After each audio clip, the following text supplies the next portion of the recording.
Riker's book! Abolishing Racism and Rewriting the Social Narrative by Riker. Available now. Let's talk about the myth of female insecurity. Women pretend to be insecure about their bodies because it's a dominant strategy, a way to extract validation from men. Ever notice how the same woman who claims she hates her thighs will still post bikini pics for 10,000 likes? That's not insecurity, that's a power move. A 2018 study in evolutionary psychological science found women who feign insecurity get more resources from men, compliments, free meals, emotional labour. Men fall for it because evolution wired us to fix things, even when the problem is manufactured. Next time she says, do I look fat in this? Try responding with, I don't negotiate with emotional terrorists.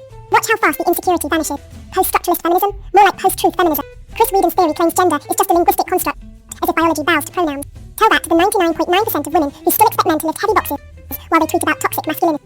The irony is thicker than a Marxist manifesto. If gender is a social construct, why do women still flock to tall, wealthy men, instead of dating unemployed poets who deconstruct the patriarchy in their mom's basement? Reality doesn't care about your theory. Chivalry is a trap.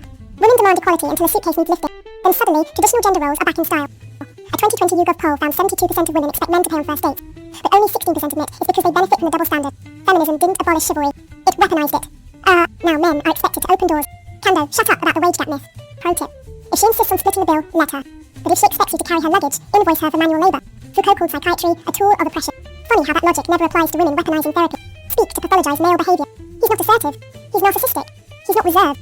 He's emotionally stunted. Women dominate 80% of mental health diagnoses, yet men are the ones labelled defective for not performing feminised emotional labour. The real insanity. Believing men should act more like women while still being blamed for not acting enough like men. False accusations aren't rare. They're strategic.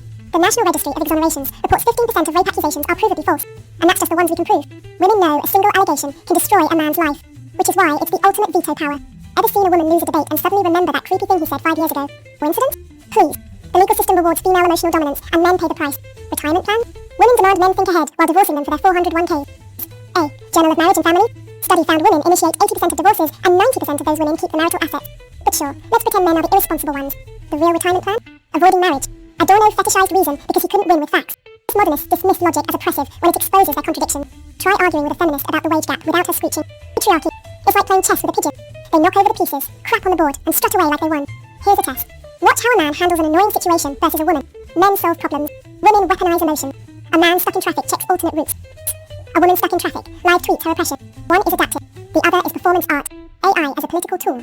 Technocrats love the idea until it exposes their hypocrisy. An MIT algorithm proved hiring quotas, lower standards for women in STEM, but feminists buried the study.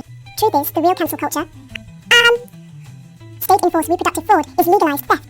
Men get sued for child support after sperm theft, paternity fraud, or outright rape because the law assumes women are perpetual victims.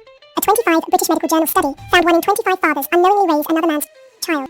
But sure, let's pretend women don't exploit systemic bias. The solution? Stop playing by their rules. US. Men built civilization. We can rebuild it on truth, not emotional extortion. Abolishing Racism and Rewriting the Social Narrative by Riker. Buy now. Links below video.